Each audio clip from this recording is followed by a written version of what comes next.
Hey guys, it's the Gamer Untamed. So finally I am doing another video, and this video today is on my Bioshock Infinite review, the game I beat today, and it took me roughly about 7 hours or so, but the ending is like some seriously stuffed up crap, because, I mean, it's really good, don't get me wrong, but I was so confused, my head hurts.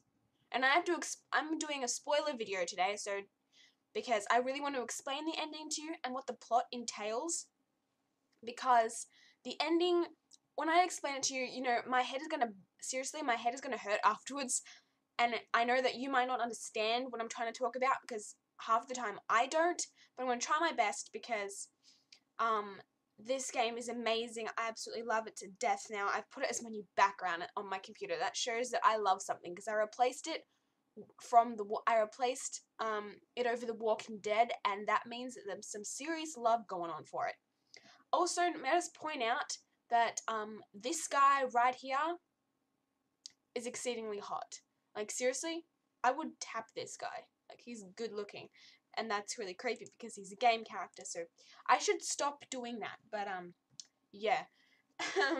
So, I will try and get some videos up this week coming, because I'm not sure. I'm going to Adelaide again.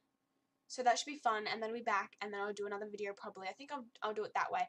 I'm going to get my Tomb Raider review out next, because I'm almost finished. I've got like a few more parts to go, and I'll discuss that. And yeah, and then I will do another video after that, which I don't know about yet, but I'll figure it out. So I hope you guys like this review, and I will first start off with what the plot is supposedly about, what the game is about and stuff. So yeah, enjoy. Okay, so Bioshock Infinite is the third installment in the Bioshock series. The first two were set in Rapture, I think, which is a city under the sea. And this game is a first-person shooter like all the others have been, and is set in the floating city of Columbia. So clearly they have things, who's it by? Irrational Games and 2K clearly have a thing for anywhere but normal land. Alrighty, if you like. So I thought that was quite interesting. I really liked it being set up in a place that's not real. But I'm kind of sick of all these places called Columbia. God, there's so many Columbias. Can we finish with the Columbias? Ugh. It actually annoyed me that all these places are called Columbia. Now they're having a Sky place set in Columbia. Enough with the Columbias, please. I don't know why, but it just bugs me. The game is set in 1912 during some American thing. There's a word, but I don't know what it's called. And the game's protagonist is an ex-Pinkerton agent named Booker DeWitt, and he is sent to Columbia to retrieve a young woman, actually I should say, named Elizabeth, to clear some debt that he has put himself into, and she's been held captive there for the last 12 years. So she, I believe, is actually really young. I believe that she is about 14, maybe 13 years of age. Pretty sure she was there since she was a baby. And that comes into play towards the end of the game. Like, you really see things connecting in weird, creepy little ways. And I get so confused. So if I can talk to you about the ending, guys. This is a spoiler video because I have to talk about it because I got so confused. So confused. But yeah, she was there since baby. So I actually thought that she was older than she is, but she's not. She's very, very young. She's basically 13 or 14. Pretty sure, yeah, I'm pretty sure she's up 13 actually, yeah. So if she's a baby at the beginning, she's a baby, then 12 years, and she was like, I'm gonna guess 1. So yeah, 13 years of age. That's my little thing. So basically, even though DeWitt Booker retrieves Elizabeth and he finds her and, you know, takes her, they are both pursued by two factions that are in this game, and that is the, I have to remember the name. They're the nativist and elite founders. So they're like the true American people, like the whites basically, and the vox populi, who are the common people and more of the sort of black people. I don't like. It's almost like it's some revolution all over again. The common people, and Elizabeth is clearly somehow the center of all this conflict, no matter what, which is bizarrely weird. She's also a kind of strange in a way because she manifests these weird powers where she can open these things called tears, which lead into other universes. So, like, the same world, but it's different. Do you know what I mean? I don't know what I mean. It confused me for so long. I'm like, okay, so I was here, now where am I? I'm in a different world again, and I'm just popping back and forth different places. It's bloody weird. So I'm basically going to a world where I'm actually there, but maybe I've died, or maybe don't know, I died and then my new self is back in there. So it's so strange. This game and the tears and the different trends, worlds and parallel universes is basically what it is. It's basically about parallel universes and how everything ties together in some weird, wacky situation that to me makes no sense. At the beginning of the game, you meet two characters that take you to where you start your journey, and they're the Lutesses. They're like brother and sister, but they're like the same person. The Lutesses, what are they called? Sorry, not Lutesses. Yeah, Lutess. There's a woman Lutess, and then there's a man Lutess. I don't know what their names are, but they take you on their journey, and they're there for some weird reason. They pop up in the weirdest places. For example, when you're with Elizabeth, they popped up and they were dancing, and then you crashed, and then they're playing a piano. They make no sense, these people. Apparently, they found each other through parallel universes. Their name's Lutess. This person's Lutess. Oh my god, why? Are you a man too? No, I'm a female. Okay, then. And then they found each other, and then now they're, like, dead, or what.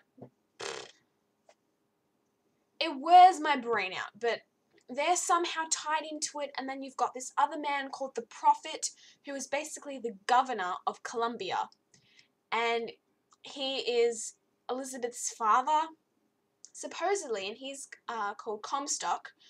And then, of course, there is Daisy Fitzroy, who is the leader of the Vox Populi, and then they have things that connect, and it's freaking weird.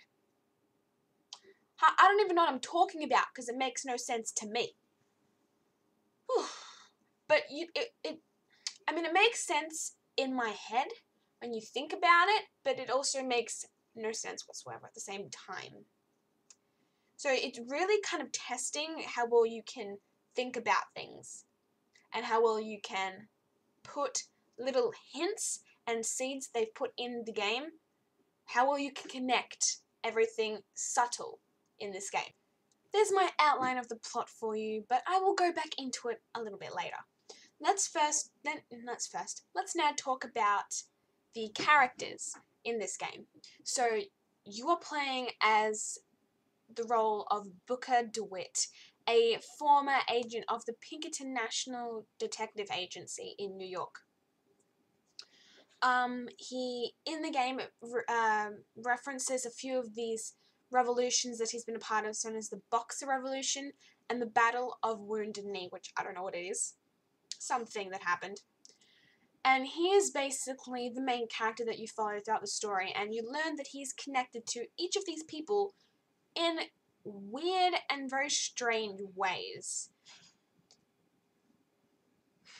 It's also very tiring. So he's the one who has to rescue Elizabeth and fight off Comstock and figure out what his life is now. This battle of Wounded Knee basically changed his personality, and he resorted to excessive drinking and yada yada yada. And then he got dismissed from his job and stuff, and then he does other things, and yeah. Then you've got Elizabeth. Elizabeth is a young woman, not even a woman, just like a child basically, who has been held up in a tower in Columbia, the Statue of Columbia, which is a statue of her, mind you, I think. For 12 years. She is very intelligent. She knows how to pick locks and read geography, and she's very capable in a battle, but she doesn't fight. She's also very artistic and she has a weird little thing that she can do, which is open tears into into parallel universes of the same world, but in a different thing. Yep. She has a thimble on her pinky finger, on one of her hands, because of she was supposedly born that way, but she wasn't born that way. She doesn't remember. It was cut off when she was a baby because of something that I'll get to later when I discuss the ending.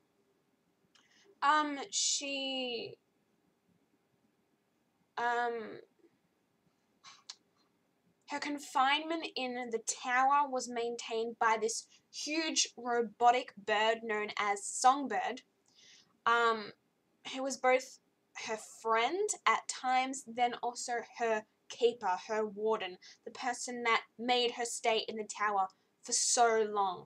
And once she escaped, the bird goes nuts, mind you, and then, of course, you sing to it. And this is such a cliche thing. When you sing to something, it's gonna follow you.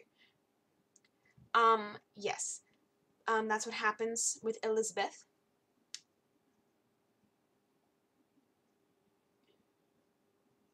Yep. Then we've got another character. We've got the next character, which is Father Zachary Hale Comstock, who is the antagonist of the story. He is.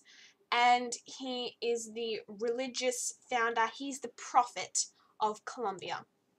So he's the priest, and who claims that Elizabeth is his daughter, which is true in a sense, but it's also not.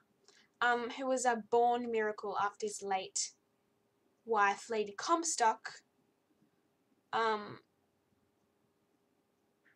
Yeah. So I'm reading some of my notes because this storyline is so confusing. Basically, he is the antagonist and he controls Columbia. He is the leader. He's the governor. He is very racist and sexist. He portrays that attitude and pretty much has the country, the city of Columbia, portraying that attitude as well, saying, oh, you're a woman, do your womanly things. You're a man, be a man. But then this whole daughter scenario is basically insane. It makes no sense. I mean, it does make sense, but it's way too complicated. I haven't played Bioshock ever. I played a little bit of Bioshock 1. I didn't finish it. But I got so confused, man. Is this how they're all like? Are they all this weird themed scenarios where this means something else and this is strange and this theme is weird and... Okay? Because it made made no sense to me at all. So he's weird, and then you've got Daisy Fitzroy, who is the leader of the Vox Populi, and African American, that's what it's called, African American descent, who has a bit of hate for the founders, who are the proud American people, the white people,